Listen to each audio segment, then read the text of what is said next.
Hello student, आप सबका स्वागत है फिर से एक नए वीडियो में। तो इस वीडियो में हम बात करने वाले हैं 11वीं क्लास की अर्धवार्षिक परीक्षा के बारे में। जो आपका यहाँ पे राजस्थान बोर्ड का 11वीं क्लास का अर्धवार्षिक परीक्षा का हिंदी साहित्य का पेपर होने वाला है, उसकी हम पूरी की पूरी बात इस वीडियो में करने वाले हैं। तो वीडियो को आपको लास्ट तक देखना है, और अगर आप चैनल पर पहली बार तो चैनल को आपको यहाँ पर सब्सक्राइब कर लेना है।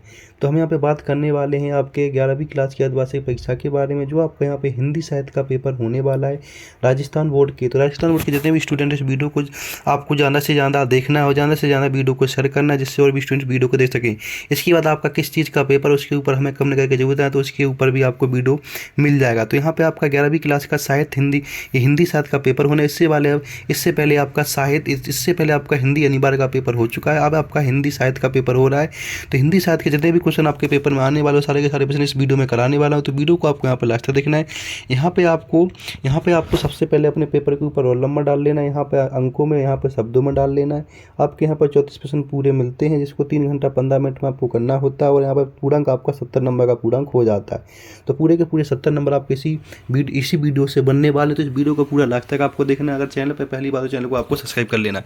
तो चलो चलते बिना देरी कहते हुए पहले प्रश्न इसमें क्या पूछा था, वो सारे के सारे प्रश्नों की हम यहाँ पे बात करने वाले हैं। यहाँ पे अपने सामान्य अनुदेश आपको देख लेने की है। यहाँ पे तो क्या क्या आपके सामने निर्देश दिया कि वो सारे के सारे निर्देश आपको यहाँ पे देख लेने। यहाँ पे रोल नंबर, और यहाँ पे अपने रोल नंबर को ध्यान से देखना है, क्या क्या यहाँ पे आपको लिखना है, वो मैंने सारा का सारा आपको बता दिया पहले ही। अब हम पहले प्रश्न की चलते हैं। पहला प्रश्न इसमें क्या पूछा जाने वाला है, वो सारे के सारे प्रश्नों की बात इस वीडियो में करने वाला हूँ। तो यहाँ पे हम बात करने वाले हैं आपके खंड आ में क्या क्या पूछा गया, वो यहाँ पे देख लीजिएगा। यहाँ पे तो खंड आ में आपसे पहले प्रश्न पूछा गया, अपने विद्यालय में आयोजित 26 जनवरी के समारोह पर एक प्रतिवेदन तैयार कीजिए। एक प्रतिवेदन जो आपकी 4 नंबर की होने वाली है, ठीक है। दूसरा नंबर प्रश्न में पूछा गया, राधिका बिहार के निवासियों द्वारा आयोजित होली मिलन समारोह का कार्यवृत्त तैयार कीजिए, जो आपका 4 नंबर का ये होने वाला है। प्रश्न नंबर तीसरे में पूछा गया, निबंध लिखिए किसी एक पर। 4 ऑप्शन दिए गए, चारों में से किसी एक पर निबंध लिखना, जो 4 नंबर का आपका होने वाला है।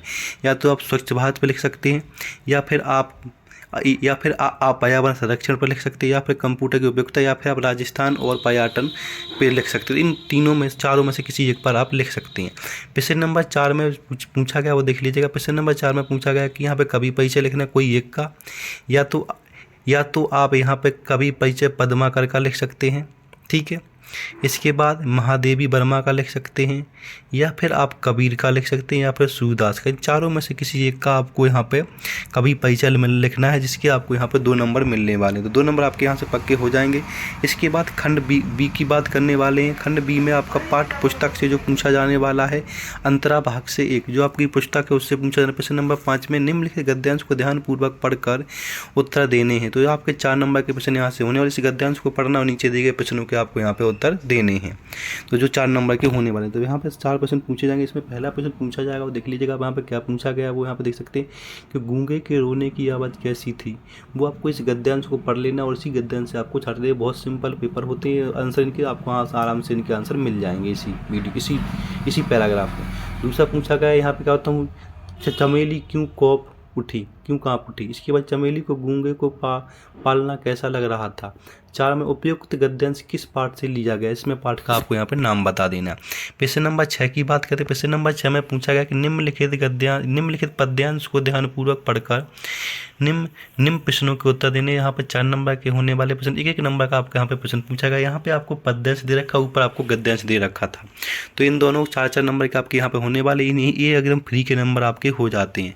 तो यहाँ पे जो सबसे पहला प्रश्न इसमें क्या पूछा गया वो देख सकते हैं आप। यहाँ पे इसको पूरा का पूरा पढ़ लेना ध्यान से, इसका आपको अर्थ बना के इन सब के आपको यहाँ पे आंसर। तो पूछा गया, कबीरदास जी ने पद में बालम शब्द का प्रयोग किसके लिए किया है, ठीक है। प्रश्न नंबर दूसरा पूछा गया है, कवि ने किसकी देह को दुखिया बनाया। प्रश्न नंबर 3 में पूछा गया, लोग कबीर की आत्मा को क्या मानते थे। प्रश्न नंबर 4 में तिरहरणी आत्मा को किस बात पर लज्जा आती थी और क्यों। तो ये आपके यहाँ पर 4 के 4 प्रश्न पूरे हो जाते हैं। अब प्रश्न नंबर 7 में पूछा गया, निम्नलिखित प्रश्नों के उत्तर कोष्टक में दीजिए। जो आपके यहाँ पे एक नंबर के प्रश्न होने वाले हैं, 10 प्रश्न आपके यहाँ पे पूछे जाएंगे। तो देख सकते हैं आप यहाँ पे क्या पूछा गया वो यहाँ पर देख लीजिएगा। तो जो सबसे पहला प्रश्न यहाँ पे पूछा गया उसकी हम बात करने वाले हैं। सबसे पहला प्रश्न पूछा गया कि रामचंद्र दैनिक समाचार पत्र में क्या कार्य सीखता था।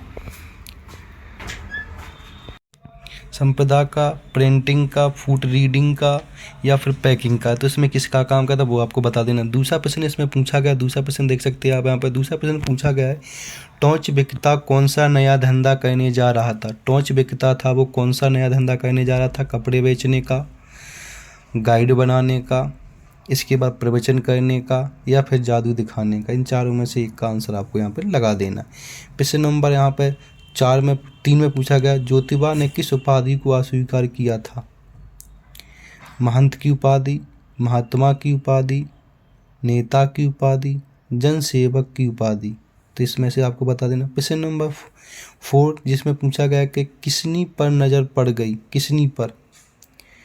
तो इसमें क्या ऑप्शन आ जाएगा? मुख्तार सिंह की, सुकिया की या आसगर की या सुबे सिंह की, किसकी नज़र पड़ गई थी वो बता देनी आपको। प्रश्न नंबर 5 में, मैजनी की पुस्तक पर हस्ताक्षर थे।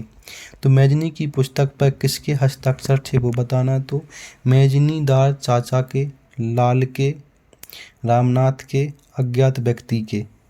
इसके बाद नेक्स्ट प्रश्न बनता है 6 जिसमें पूछा गया, सूरदास का सबसे प्रमुख ग्रंथ। सूरदास का सबसे प्रमुख ग्रंथ कौन सा है? पद्मावत, सुजान, रसखान, सूरदास या गीता।